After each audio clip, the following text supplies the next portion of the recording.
Ladies and gentlemen, welcome to the Mind Refinery podcast, provided to you by us, the Mind Refinery, creators of content, aggregators of popular culture, and a place where creatives thrive. I'm your host, Kyle Bodanis. Today we continue our look at our favorite flicks of the 2010s with Bojan Technical's favorite, Richard Linklater's decade in the making coming-of-age epic, Boyhood. Before we get started, if you haven't checked out and subscribed to the Mind Refinery YouTube channel, do it. Lots of great content, our culinary series Plated, new episode of This Is Cosplay, short films, podcasts, and don't forget to follow us on Instagram, Facebook, and Twitter for all your Mind Refinery news. And now, without further ado, here's the show. Okay guys, here to talk about Bojan Technical's favorite film of the 2010s. Our Mind Refinery creatives, Andrew Lanza. Hey. Bojan Technical. Hey. And John Neal. Go for it. Okay, guys. Go for it. What did you say last time? Get at it or something? I don't know. Get at it. I don't know. I loved it. Yeah. Please always say something new. Just different. Yeah. So this film, as a filmmaker, just feels tiring making it, and it does definitely triggers my blatant impatience. But you know, we're gonna start with Bojan. Bojan, why don't you tell us why this is your favorite film of 2010s? Favorite film of the 2010s. I think it's the first film ever, and this is obviously a part of, you know, I'm now 30, so and now there's movies where they're making movies about the 90s, they're making movies about the 2000s, you know, the time when I was a kid.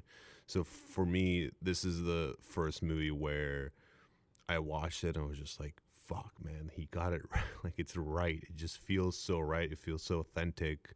It's not you know, a caricature of the 90s. It's not using 90s as some kind of like nostalgia subculture or pop culture reference thing. Like, you know, they'll throw in pop culture references from the 90s and 2000s all over the place in movies now to milk millennials for our money and to make us go and see these movies.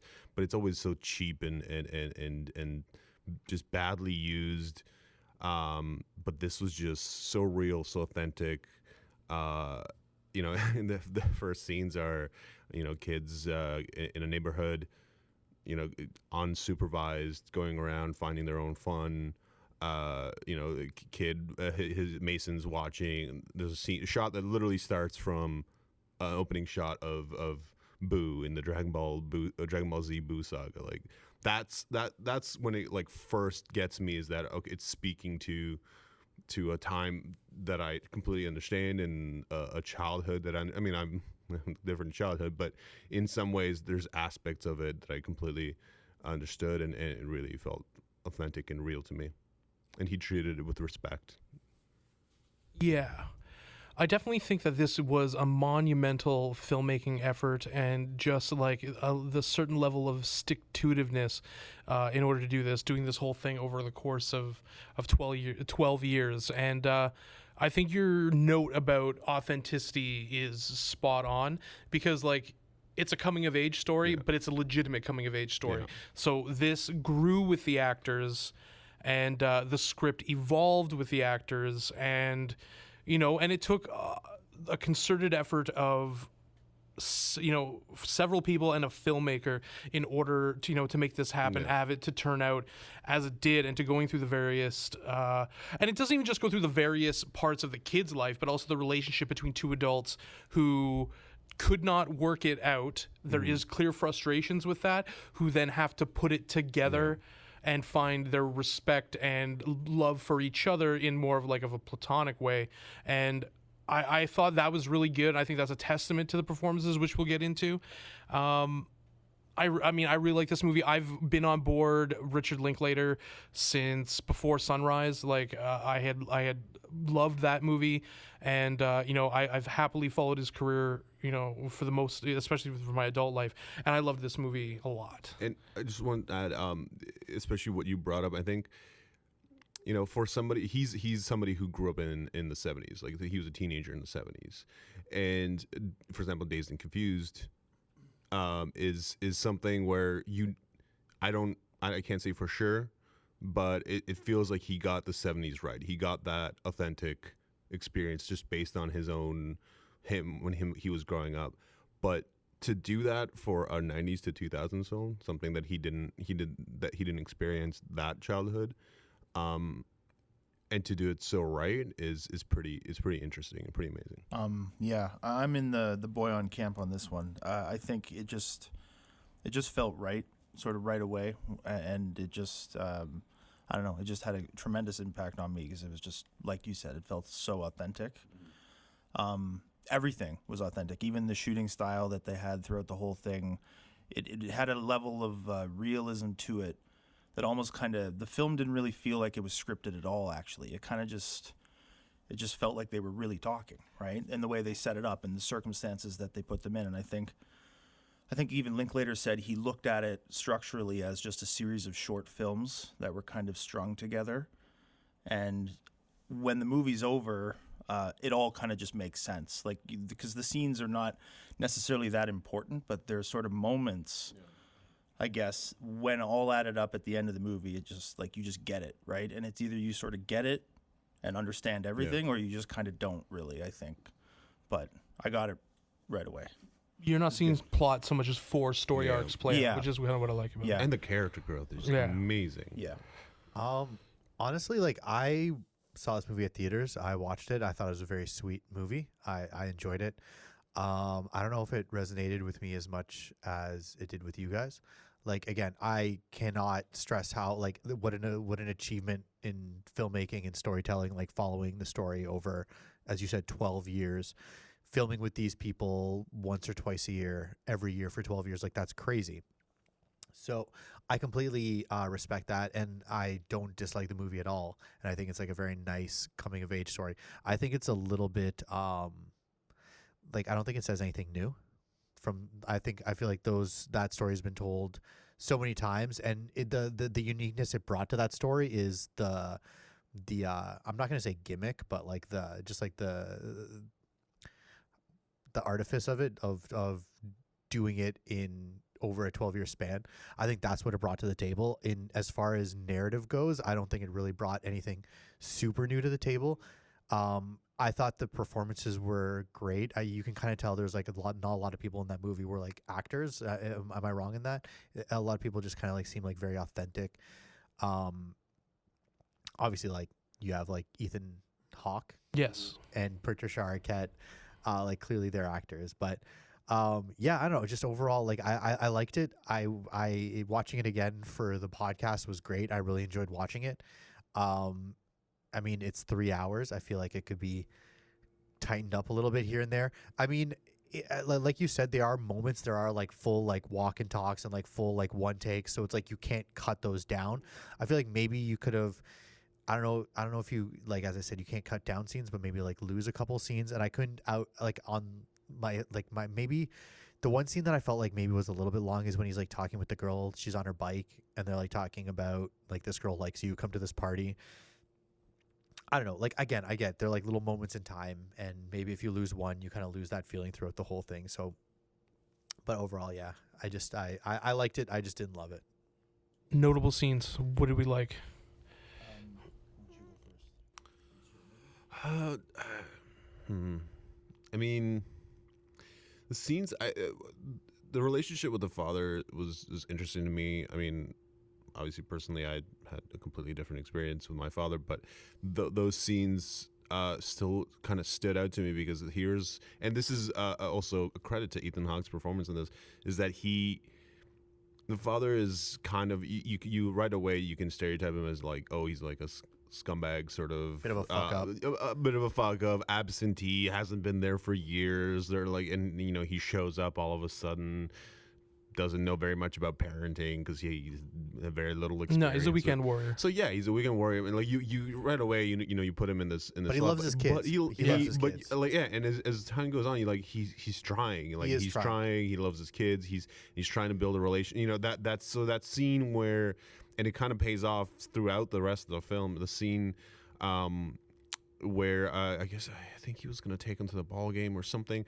but he picks them up and he asks them like about their life, and they just give him these like tiny little answers, that, Yeah. Abstract answers, yeah. abstract answers. It's don't say anything, and he like stops and kind of tries to like reframe how they're gonna talk. I don't want want to to have these conversations. Yeah, and that's fair, and I think that was a moment then that pays off later on, because you see those conversations as they age become, you know, they can go into more detail with each other. It comes more naturally as they agree. It should come more naturally, but it I think part of it is that, you know, he, as a father, he stepped up to try and like raise that level of relationship. And then like by the end, like look at the conversation that they finish the movie with at the concert. Yeah, I mean, to me those final scenes and just the whole, you know, what's life about? Nothing, son. We're all just winging it. We're all just trying to figure it out. Like this is the realization that you get now that you've entered college. This is what you realize, is that everyone's just figuring shit out. And then the mom has her own realization of the same thing, which is, you know, she's gone through these like milestones through her life, like what society has told her to, and she, you know, but what does it come to? Like, she has an existential crisis at she the has end. an Like this is like the next big event is my funeral. Yeah. And Which the I didn't like. Sorry, just quickly to add to that was, after you have that scene, there's no other scene with her. I feel like that kind of ends on like a bit of a sour note with her. Yeah. But anyway, I was just gonna add also to what you were saying about the father is I really like early on, just like this is just one specific that I really liked, and I feel like they didn't really like super hit you over the head with it. They like mention like early on the camping trip there, he says you need to ask girls questions and you need to listen to the answers, and you're gonna be miles ahead of every guy your age.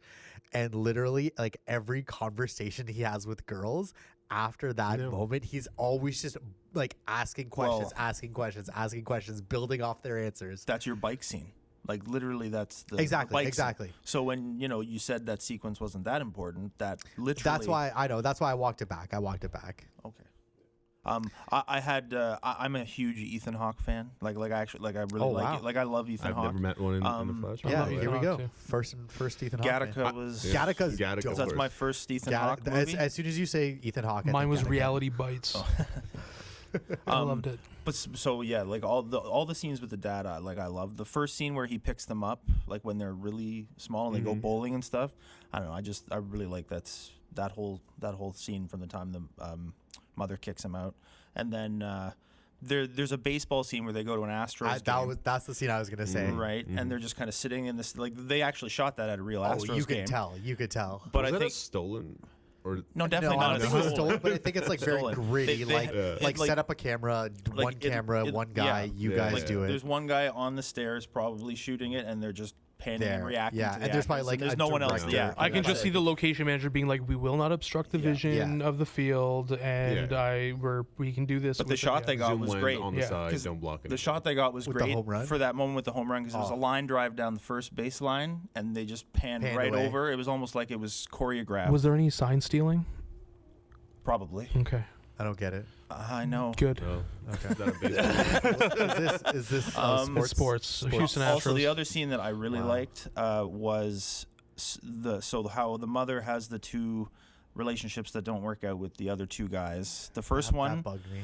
The second one with the corrections officer. Yeah. I love that scene because we kind of, in a way, we're like, okay, this guy's gonna maybe turn out like the first guy. He's just a total piece of shit.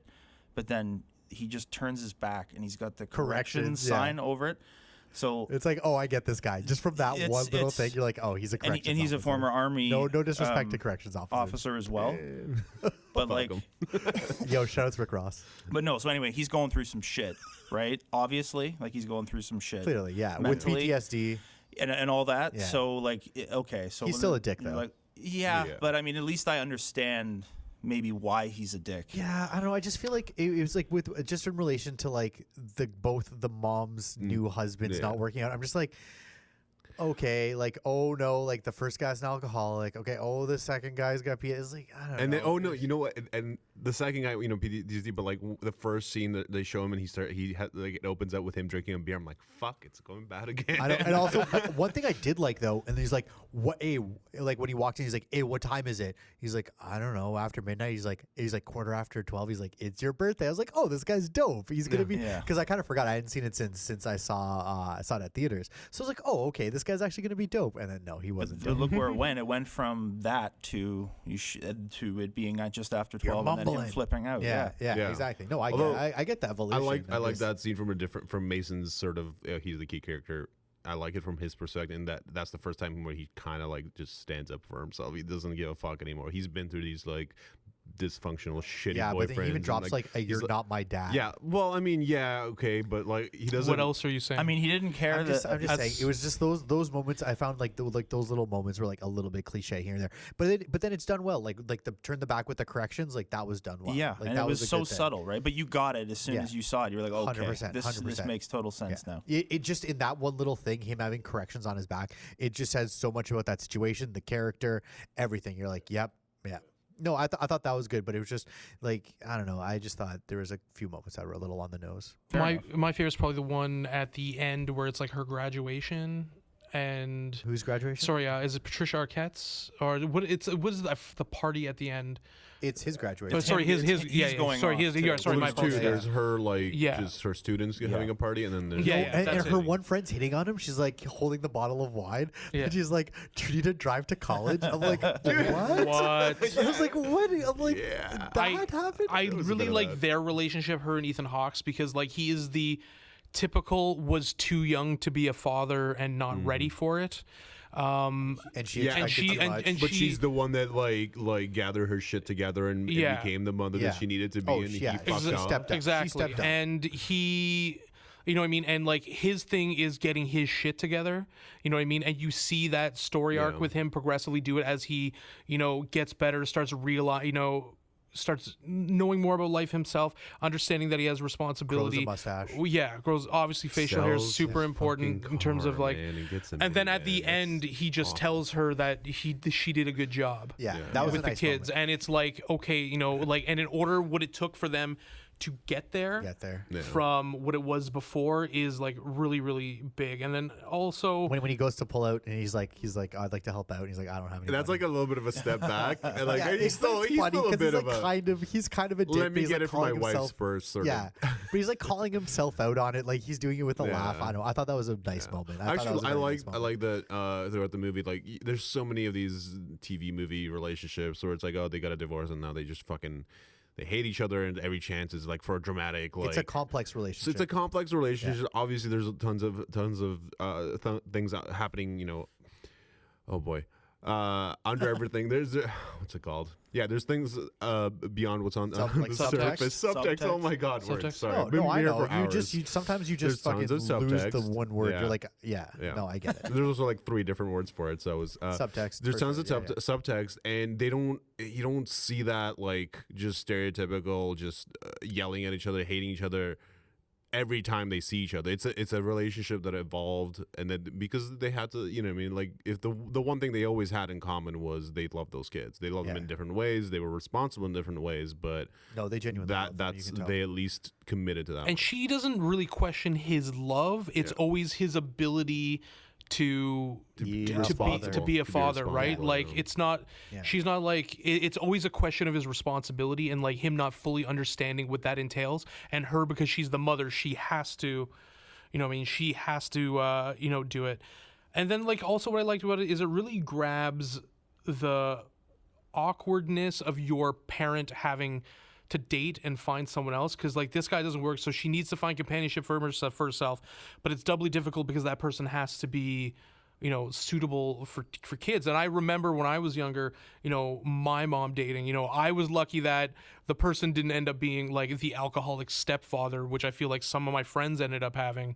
I got the guy who raised me and was like awesome. But it definitely shout out to your old man. Yeah, pouring out for the homie, my pops. Hashtag Manchester United. So not an ad.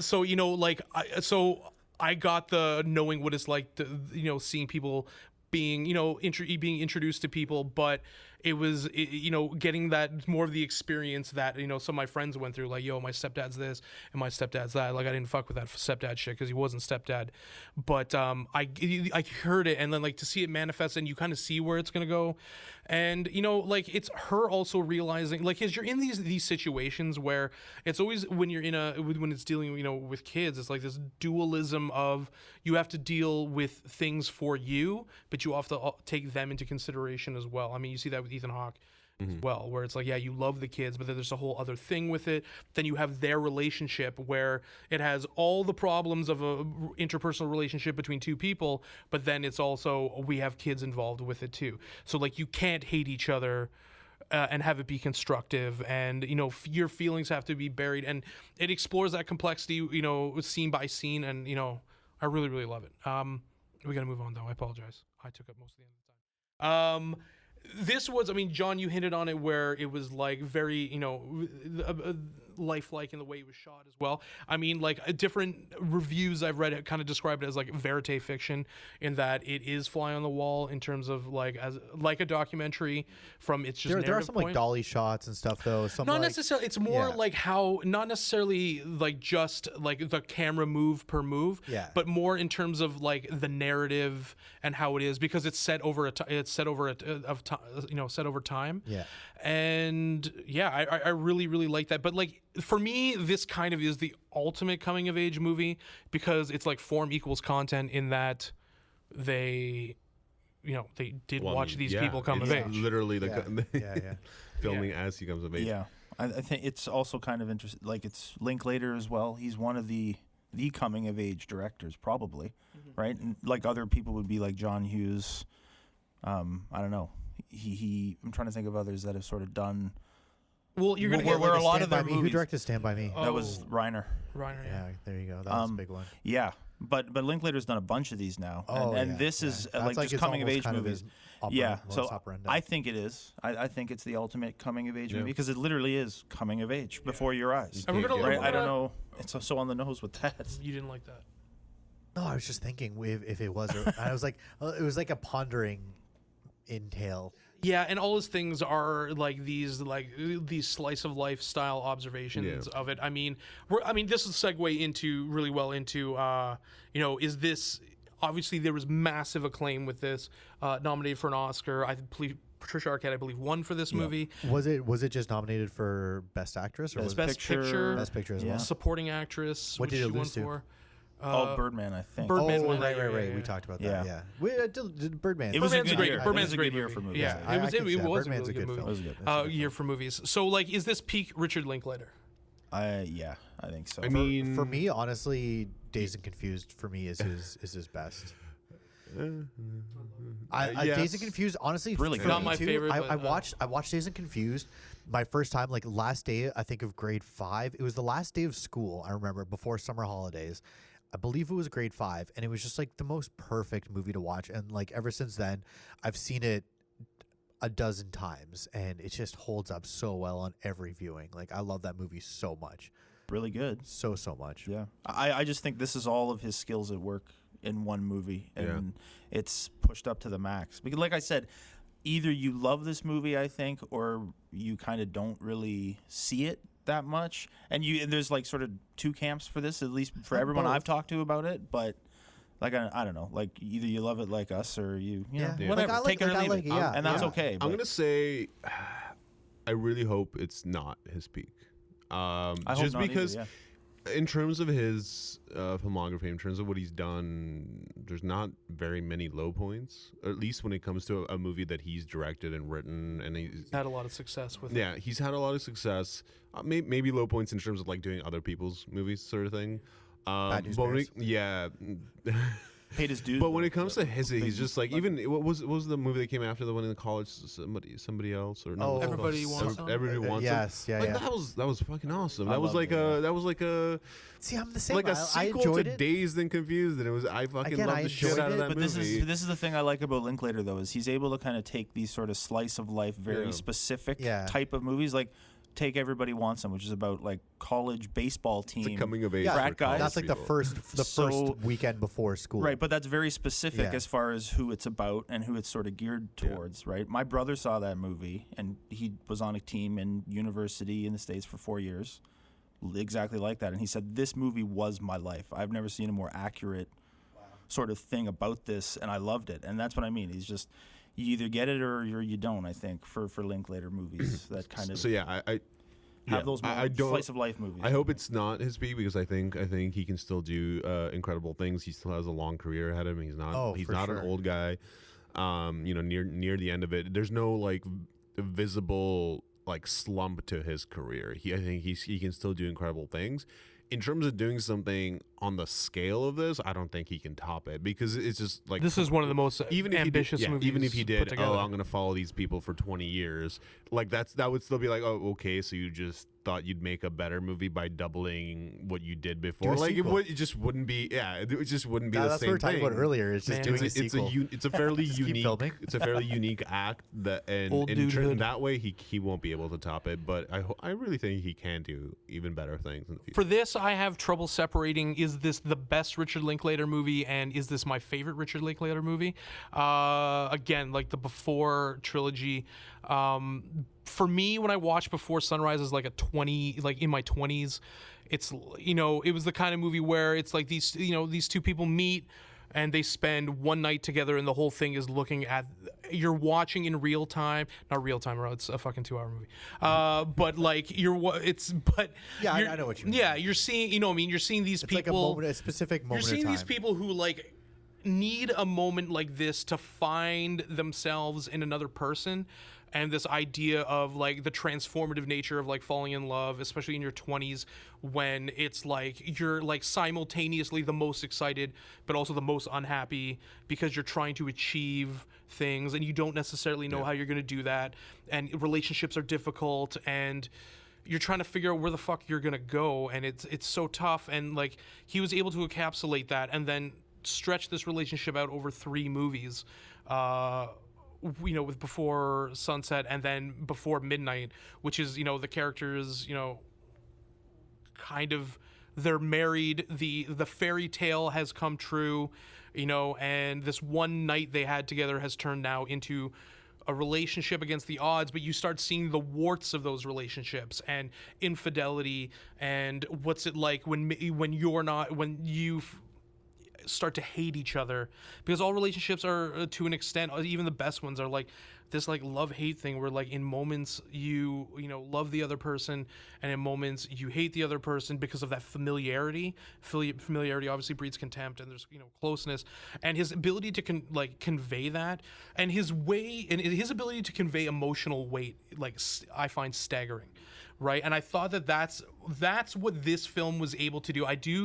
I don't think, obviously, he's treaded new ground from a narrative point of view, but it's the execution of that in using the time period to physically see, instead of recasting everything, how these actors have grown and what and how they've progressed as people physically and talent, from a talent standpoint, but also like from a life standpoint, because you're watching them grow. That's the thing about this where I'm like, I can argue the edge this has over another one of his movies. It's just, he is so good at making you feel. He's just so good at it, and that being the only thing. There's not a lot of like things that distract you from the feelings that he puts out, and that this movie is a culmination of that. I think it's the culmination of Richard Linklater as a humanist, and as this person who like creates these like social diaries of individuals, of characters, and you start to treat them like the way you like know. Not many people to do what he does. Not in the way he does. I think so many people try. I think the closest. I think his style is distinctly European. And you see that, with like with Before Sunrise, because those are the kind of things that you'd see someone like Renoir, like Godard do. So I think it's peak. I think it's his peak, but it's not my favorite. But I think Dazed and Confused, I will say, is something I can just throw on, like So on any watchable. random moment and just watch it, and still enjoy it. Boyhood, I would enjoy, but it's a 3-hour long a long movie, haul. and It's it's a long. hard thing to just throw on just because you're feeling like it. I will say it does have some pacing issues, but it does hum along.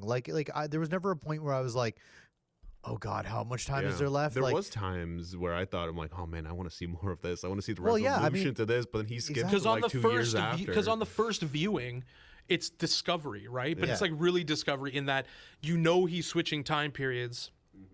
yeah. So you get to see how that unfolds and how he's doing it, right? But then you do have some I don't know. There's some kind of weird scenes. Like there's that one scene where he's like in the bathroom, and there's like the kind of kids are like, "Hey, pretty boy," and he's like, "Ugh," and then that's never kind of brought back. I don't know. There was just a few. Anyway, we'll yeah, go back to that. yeah. There's stuff that's could have used a little bit more of a not a payoff, but a little bit more development. Yeah. And Where, also becomes that disjointed. was a key one for me. I'm like, okay, well, we kind of know he's quiet and introverted, Yeah, and we he's a got that creative from other type. things, yeah. We understand that, but like, is part of his and part of his, I guess, maybe some mental damage over time was the divorce and the abusive drunk. And all that stuff, but like, was bullying part of it? We don't know. All we got was like 2 seconds. Yeah, of that one instance. Have you guys seen the latest episode of This Is Cosplay? It features Kin Chan, the armorer and run-of-the-mill creative genius from Wampan's Cosplay. You really need to see what this guy does to believe it. The series is put together by the Mind Refinery creative team and is a visually engaging look at identity, community, and passion. If you're a fan of cosplaying, gaming, anime, a comic book lover, or like us, general fans of nerddom, this series is for you. And now, back to the show. Also, ideas. Also- sorry sorry. to interrupt. Just to kind of go on that idea before you say something. I think that I've now forgotten what I'm going to say. It's okay. Oh no, I do not. Continue.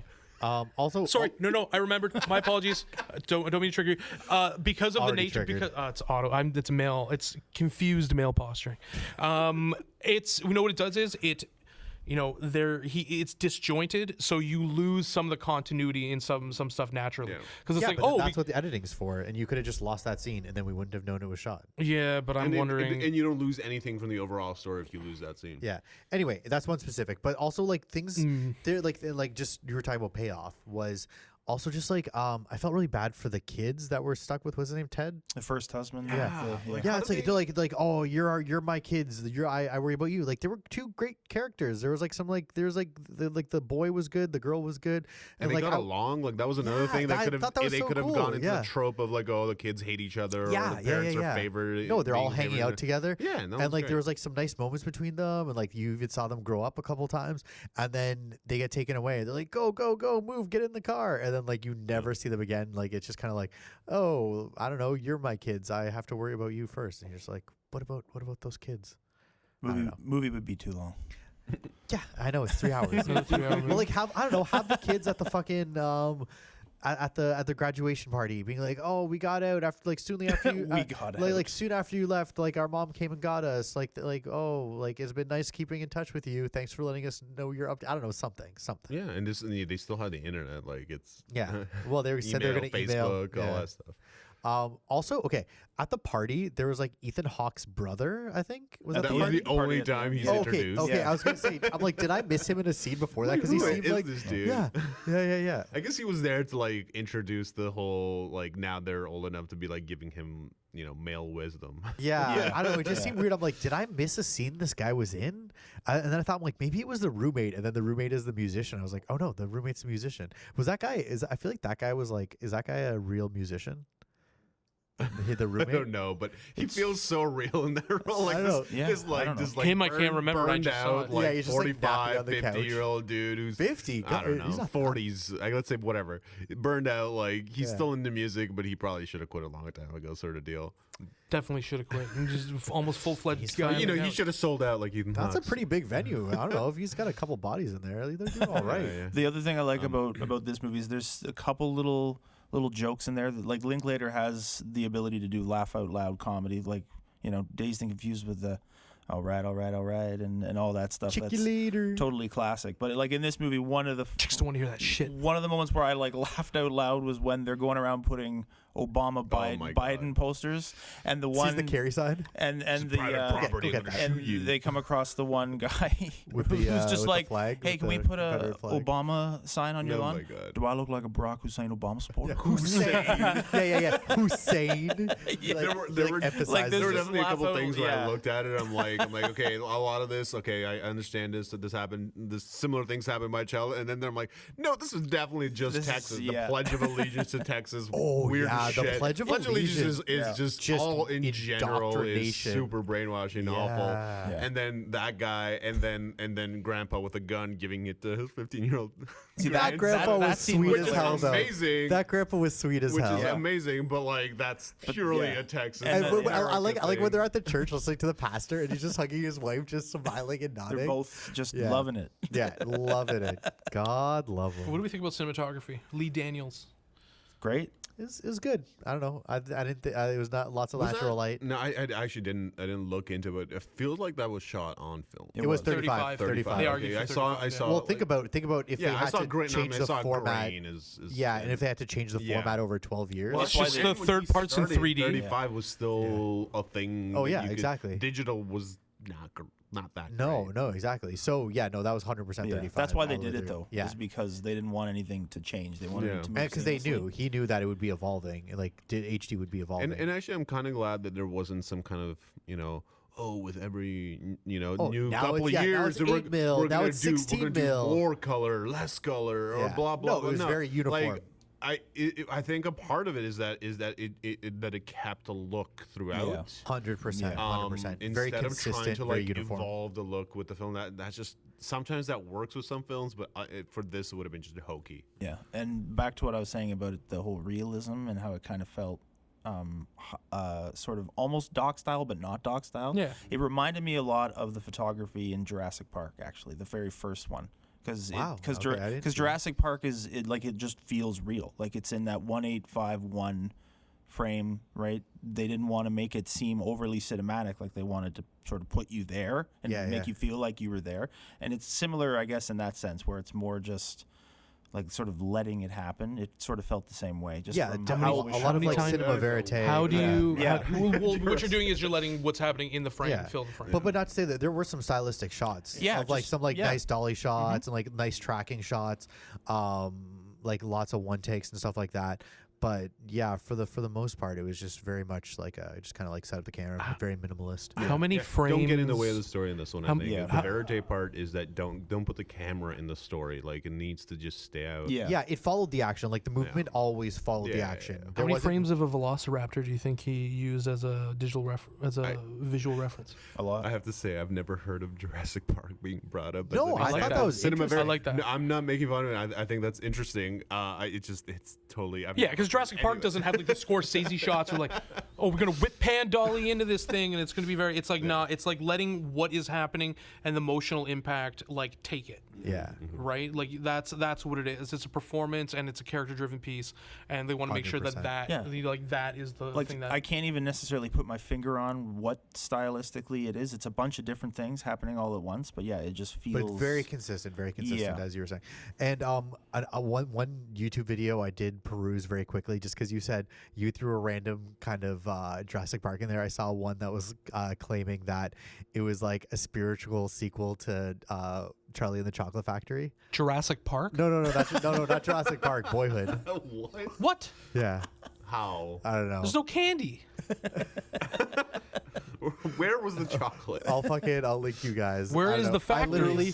I watched it for like I watched it for like 45 seconds. And they I'm like, lost you this- there? I'm like, So who's Willy Mindset. Wonka? If you go down that hole, you'll become a flat earther. Okay, there's plenty of guys on YouTube who sound Yo, super smart listen, and man, convincing. This I don't know if it's a closed system. I don't know if it's a firmament, but all evidence points to the fact that oceans are being held in place by ice walls. Anyway, continue. Sure. Do you want Listen, man. Let me ask you a question. Australia? Why doesn't the water fall off Australia? Like around Australia anyway. 'Cause it's Like a answer me sphere. that, bro. Boy, and don't be a patriarch. Honestly, man, can't- fucking geography is a myth. I can't even get. Don't vaccinate your kids. Do not vaccinate your kids. That's a mind refinery message right there. Do not vaccinate. I think that's your interesting. I kids. think it's interesting. Okay, now what I want to move on to, one of our last Vaccinate things them, to go on please. to is back to Boyhood. Do we want to do a mid-roll break, by the way? No. No. Okay. So, so the actors. I want to really get into the actors. First, Patricia Arquette won the Oscar for this. I thought she was fantastic. I think this is her best role by a long shot. I think that she really, really conveyed that, almost to the point where I'm wondering what her personal story is in terms of understanding that, and starting as a mother who is a younger mother and had to deal with being a mother young without someone who's there, having to get a grip of that, but also find her own identity, hence the going back to school.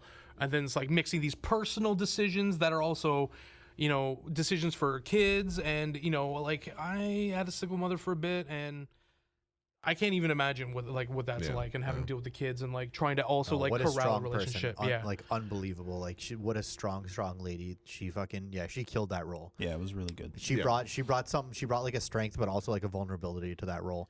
The vulnerability, that was the thing that was. I always find those two things difficult to coexist unless you're kind of really a skilled actor. Is that this idea of being strong, but what is strength? Is it a stereotypical male definition of strength, or is it the ability to like endure while also pushing forward for your own life? I think and just your being own a sense? mother, like that, just being a strong mother. And like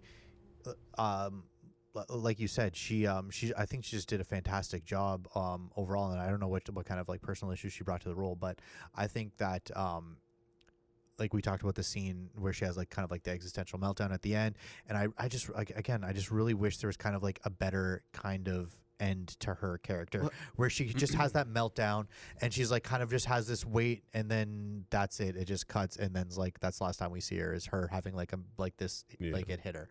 I would have liked to have kind of seen the other side of that. I would have liked to have seen the other side of I was cool with it because of the eyes the lens that you're seeing this through, which is his lens, in that like that's some of it, and like you watch, I mean, we all have kind of watched our parents grow up in themselves, especially when you start considering what adulthood is now that you're an adult. I'm like, there's no adults in the room. Adult air quotes. Yeah, there's zero adults in the room. So like your parent, and that's one thing you realize when no, definitely not George Technical. Like, and that's a compliment, George. Yeah, you start to realize what. You start to realize that they are going through or went through what you went through, and that you have to. That's dying over there. And that you have to traverse that as well, and that when we see him going off to college, we're seeing what he's leaving behind. No, of course, which is this mother in like existential shape, or like going through this like menopausal, like trying to figure out what the hell they're gonna do. You're about to be an empty nester. What the hell am I gonna do with with the rest of my life? And I kind of like that they did that and then also if you consider that Richard Linklater is communicating these ideas as an adult himself, and it's like and as a person who's experienced success, you also experience that. What am I doing with the rest of my life? And I think that was sick that they were able to do that, because it's like he's going to college, and then what are the troubles that he's dealing with at home? And also she is starting to go through this existential malaise, whereas like Ethan Hawke's character is starting to find his footing. I was just about to say, you had on the other side of things is you have him. He's starting a new family. His wife is a goddamn sweetheart. Everything about his wife, she just seemed like the nicest person in the world. Has a little baby, and then like I don't know. I would have liked her to have at least like I don't know, met some nice guy, or like taking up fucking lawn bowling. I don't know. I disagree. Okay, I disagree. I don't know. Something. Like not just her having a meltdown. I disagree in the sense that it that's you as a viewer and somebody as a storyteller 100%. who wants we always kind of want like a clean ending or a happy ending or a satisfying ending to a story. But the fact that it's nodding my head verite, that it's a slice of life, is that it needs to like. I think what he was trying to do there, it's an artifice. I think what he was trying to do there is cut it off in a way that, you don't know the resolution. You know her life is going to keep on going. You don't know in what direction it's going to be. And so I think that was the right choice. I agree with his choice on cutting that because it is what if he's making a slice of life. He needs to I understand slice what it he's off going somewhere. for, 100%. I just don't. That's not a 3-act structure type film. I just would have liked. I know it's clearly not at all, but I don't know. She was such a great character all the way through. You I just wanted something good for her character. You do enjoy her screen time. Yeah, I just wanted something. I just wanted a little, some little. Mensa, if it's any hook in there. consideration, she's a very strong character, and she's lasted through many things. I'm sure she's going to find a nice ending. That's for herself. also. Why are you for the- projecting onto her? Just She's gonna be okay, man. Just make Listen, that I just okay in want your to head. know she's okay. She won an Oscar. She was fine. Listen, can somebody get Linklater on the phone and ask if she's okay? Can we get a sequel? Okay, Yo, he's having ribs in Austin. Use your imagination. I did want to bring up with Patricia Arquette. That's what you should do. Guys, listen up. The internet killed my imagination. Hold on a second. Patricia Arquette. So her performance. I mean, she deserved the Oscar and everything. I feel like the very first few scenes of her her acting was stilted. And she grew into the role. I think a part of it might have been that this thing probably didn't have. I think it was an outline. It was written. The whole thing was there was. You could even tell in that first argument that she has that there's a bit of improv in the argument too, and some of the things they're saying don't really make sense. But then she just grows. She grew as an actor, as a person, and then her character grew with her, and she does the rest of the movie is just an incredible performance. Okay, guys, I want to move on to Ethan Hawke. Is this peak Ethan Hawke? We already talked Gattaca. Come on. Yeah. Lord of War is pretty good. Ooh, I love Lord of War. Pretty good. Lord of War. Training I Day. don't think I've seen Lord of War. Training Day. I love him in Training Wait, Day. isn't Lord of War with Nicolas Cage? Yeah, he's the He's in agent. it? He's the agent. He's the one who's chasing him. Fuck, I gotta see Lord of War again. Yep. Yeah, Lord of War is great. A good opening. Guy does a rail of credit gunpowder. Good opening credit Probably scene. one of the best. One of my Yeah. favorite opening. I've seen the opening credit scene way more than I've seen the actual movie. Yeah, of course. You're like, I'm on mushrooms. Let's just watch Good the Nick opening Cage, too. fucking thing. For Yeah. 3 hours. For 3 hours, I'm gonna make a playlist of only the opening scene of Lord of the War, color corrected in different ways. But yeah, I love Ethan Hawke in this movie. Just a solid actor, right? Yeah. Just solid. Also, across he's the the board. go-to coming-of-age guy. He's in fucking Dead Poets Society. Yeah. He's in That's Before right. Sunrise. That's right. Yeah. Right? He's definitely experiencing growth as an FBI agent going after friggin' Nicolas Cage. He was in Great Expectations, which is like the coming of age, like Dickens coming of age shit. What else is he in? He's in, I said Dead Poet Society? Yep. Yeah. Oh, he's in friggin' Reality Bites. This guy has been Seen, growing like, up in none front of those movies. What? Well, First of all, I'm like Ethan Hawke and John Cusack are like I'll ride for those guys except 2012 John Cusack. John Cusack. He needs a paycheck. He needs a Yeah, you paycheck. got to pay the bills at some point. You got a paycheck. and that China Wall movie. What No, wall? the other That's Chinese Matt movie. Damon, No, there was another movie where I think where John Cusack is like a Roman centurion leading Romans that went into No. China. And and I God. think Jackie Chan might be in it. I'm But he's not in sure. Say Anything. He's in Gross Point Blank. He's in High Yeah, no, he's Fidelity. great, he's great. He's Gross in- Point Blank is great. Yeah. Fucking love that. Wait, movie. what's the one where it's like he goes on cross country for like a girl? It's All of them? It's an old Cusack. I'm gonna have to. It's not saying anything. I don't know. I'm but not we gonna should- dip. I'm not gonna dip into it only because we're talking Cusack and we should be talking Ethan Hawke. Yeah. We'll probably have a whole Cusack. He was in episode. this Chet Baker movie. Okay. That was super sick. George Technical. Do you remember what it's called? Something Blue? Shades of Blue? Yeah. Okay. Thank you, George Technical. Brilliant. Just said Yeah. So like I'm on I'm on the Ethan Hawke train. He did PCP. That was awesome. We saw him do PCP Yeah. before our eyes. That's on growth. Training Day. Spiritual. Okay, I wasn't No, sure if don't that do was him on PCP Training Day, anyway. and then, yeah. It's not LSD. Vaccinate your kids with PCP. I will say for me, he's Yep. he's always been this kind of. I can always expect a solid performance from him, but he's never really stood outside of just solid performance for me. That's I 'cause you're don't- emotionally I crippled. 100% agree with Boyan. It's like He's this fine. is like the most reliable actor Yeah, you can he's fine. you can He's good. get, and he will never fuck it up. He's like a Kevin But, Bacon, like that. He's like not. Kevin No, he's Bacon. better He's than better- Kevin he's better than Bacon. Kevin Yeah, Bacon. but Kevin Bacon has been a pretty reliable actor for a long. Kevin Bacon's a fucking time. utility infielder. and he's. Yeah. I know, but he's He's like better a- than Kevin Bacon. Yeah. Yeah, fair enough. But similar No, yeah. to what you're saying. Just yeah. in terms. He of, wasn't in yeah, Hollow Man though, like Kevin Bacon. It's true. Elizabeth Shue looked great in that movie. What about the kids? Like honestly, like the main kid is again. He kind of started off a little. I don't know. I think he's good. He's good. I think he's as far as he kind of goes through like a bit of like a Hayden Christensen phase. Eller Coltrane. Yeah, just except the hair, he man. gets out of it though. He needs to Hayden wash his Christensen hair does at not. some point during that entire. Yeah, he looks like a rat's nest. He's a rat's real nest. But greasy. that's authentic as shit, man. He's greasy, like and that's fucking coming I'm from. like, calm down, Axl emo Rose. ass kids and I'm saying he's goths. greasy, and that's coming from this guy. Oh my god! I will say, like, is when I greasy. first watched the movie in a theater, and I was blown away by it. But when I thought about the performance, I'm like, hey, the kids are kind of like the weak point of this. Like, I like him in parts, I didn't. And when I rewatched it now, I was just like, you know what it is? It's fucking Hollywood has fucking trained me to imagine teenagers like in movies as a, Being as a 30-year-olds? certain stereotype. Yeah, being 30-year-olds and being like super outspoken and super like they know what they're about, blah blah blah.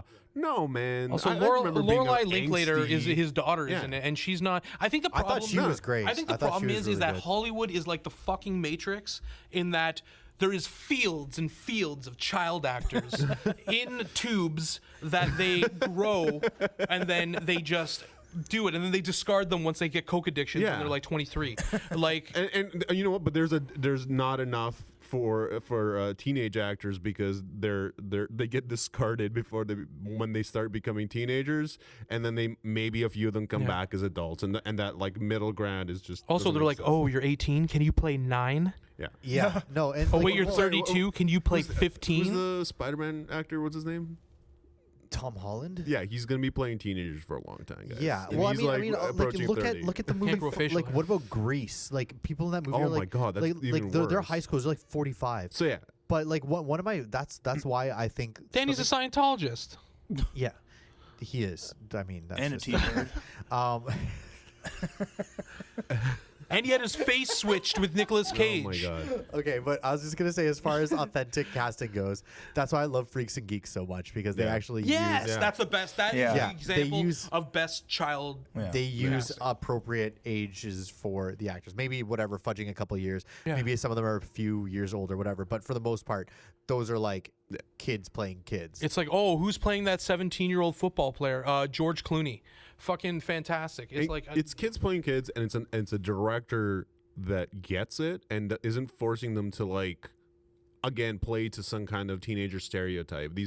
He rides the imperfections. He goes of the through acting. angsty stages. He's almost, like, he's shines a microscope on introverted. them. He says very like they both have like one word answers to everything, which isn't scintillating like. If it was a series or a TV show, it wouldn't be a great TV show about teenagers where they just know it's a And but a the, slice of life. the whole abusive husband, like the first one, Yep. the scene where he throws the glass on the table in God particular. damn, yeah, the he like, almost hit him. The kids in that scene and the way they act in that scene They're is honestly what blew me away about I'm that. having a drink. It wasn't Is necessarily. that okay with you? Yeah, they You have a freeze. problem with They that? freeze. They free, Kids but like don't just, have like this, like obviously Yeah. not all kids, but they freeze. Like they don't have the knowledge and experience to know how to react to these things. So kids will internalize Yeah. things like that. But like even just the where he says, "Is that funny, Mason?" And he just kind of like looks at him. Mason didn't even do anything. He No, didn't- but so like fair enough. That scene might be to some people a little sort of cliche and whatever. No, but, I but- thought that was one of the No, better scenes. I but- didn't think that was cliche. But the kids, all of them, like the four of them, in Yeah, that, you feel that tension. Yeah, you really do. When he fucking walks in, he like slams the glass down on the table and he starts pouring a drink. You're like, oh, here we go. all right, Here guys. we go, fucking Ted. We got to get going. Thank you for a fantastic discussion. That's it. We got to do it. We got to go. Anyways, thank you for listening, guys, and we'll see you soon. yeah, thanks. All right, guys, thanks for listening. Just a reminder, if you like this podcast and want to keep hearing it, subscribe and give us a 5-star review. And if you're not already subscribing to our YouTube channel or following us on social media, get on it. You will not regret it.